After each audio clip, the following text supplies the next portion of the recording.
Leksiyalarımızı davamlaştırmaz hürmetlik vatandaş. Bugünkü ıslaq 2021 yıl 3. ayının 13. günü hürmetlik vatandaşım. Endiki mavzumunda Amerika Qo'shma Shtatlarının Birleşken Devletler Teşkilatı'nın Kişilik Hukuk Daimi Komiteti Daimi turuşluq vekili yoki vaqtliq muvaqqat vekili Jungo'ning Uyg'urlarni va Tibetlarni xo'rlayotganligini tanqid qildi. Mavzuli xabar 3. ayning 13. kuni Amerika ovozining Xitoy tili programmasi e'lon qilindi. Xabar mundaq boshlandi. Amerika haftaning 5. kuni Cuma, ya'ni 3. ayning 12. kuni Jungo'ning oz sonliq millatlarni va diniy gruppalarni xo'rlayotganligini qattiq tanqid qildi. Amerika Qo'shma Shtatlarining Birleşken Devletler Teşkilatı'da turishliq vaqtliq vakili, muvaqqat vakili Mark Kasayir shu kuni Birleşken Devletler Teşkilatı Kişilik Hukuk Komitetida mundaq ko'rsatdi. Biz Jungo'ning oz sonliq millat va diniy gruppalarni xo'rlayotganligini, jumladan Uyg'uristonda insoniyatga qarshi jinoyat va irq yo'qotish jinoyat o'tkazganligini va Tibetda qattiq boshqarishni yo'lga qo'yganligini qattiq ayblaymiz. Reuters Amerika amaldorlarining so'zlaridan naql keltirib, mundaq ko'rsatdi. Amerika Qo'shma Shtatlari davlat ishlar kotibi Antony Blinken, davlat bexatarligi maslahatchisi Jack Sullivan kelar hafta Alyaska shtatida Joni shahrida Jungo Kompartiyasining diplomatiya ishlariga mas'ul amaldori Yang Jiechi, diplomatiya ministri Wang Yi bilan suhbat o'tkazdi. Ve Jungo dairlerinin Uygurluğa qaratgan siyasi to'g'risida Uygurlar meselesini o'ttirg'a qo'ydi. Amerika Qo'shma Shtatlari Jungo dairlerinin Uyg'uristonda Uygurluğa qaratgan irq yo'qotish jinoyatini aybladi va ayblaydi.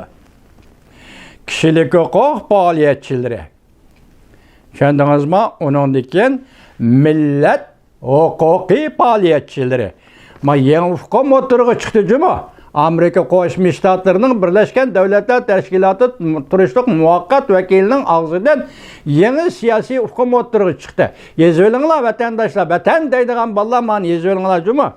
Nima deydi? Kişilik hukuk va millat huquqiy faoliyatchilari. Millet huquqiy faoliyatchilari.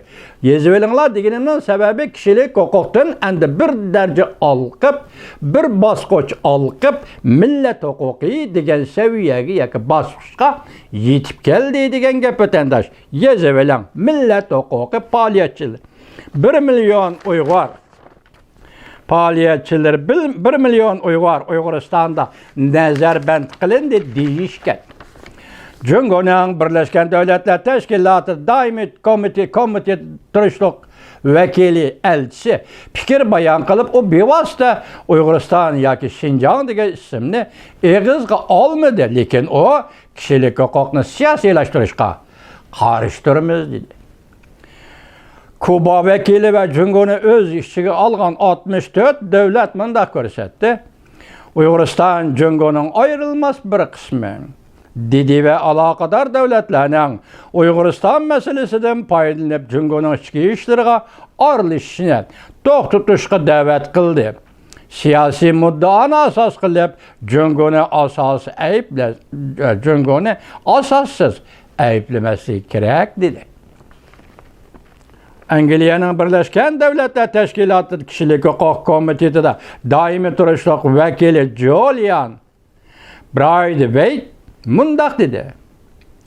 Biz yana Uyg'uristonda yo'lga qo'yilayotgan keng va sistemli kişilik huquqqa tajovuz qilish harakatlariga, jumladan ishonchlik o'tirg'i chiqayotgan majburiy emgakka silish va majburiy tug'ut cheklash harakatlariga cho'nqur diqqat qilamiz. Bu yerda nima dedi? 64 davlat Kuba, Uyg'uriston ya'ni Xinjiang Jungo'ning ayrılmaz bir qismi. Logikalik noktayı nazardan aytqanda, demek bugün senin ağzında ayrılmaz bir kısmı iken, tünügen Uygur'un ağzında ayrılgan bir kısmı. Ayrılgan bir kısmı özüge has kısmı. Çünkü zemin emez. Ayrılgan bir kısmı özüge has kısmı. Ayrılmaz bir kısmı bolalaydı o ya bu siyaset. Ayrılmaz bir kısmı mı bolalaydı bu siyaset. Ayrılmaz bir kısmı buluş, özüge has buluş, özüge teva buluş, özüne başkuruş, özünün devletini asliga keltiriş degan logikalik mantığının manasını körüstüp birdi vatandaş.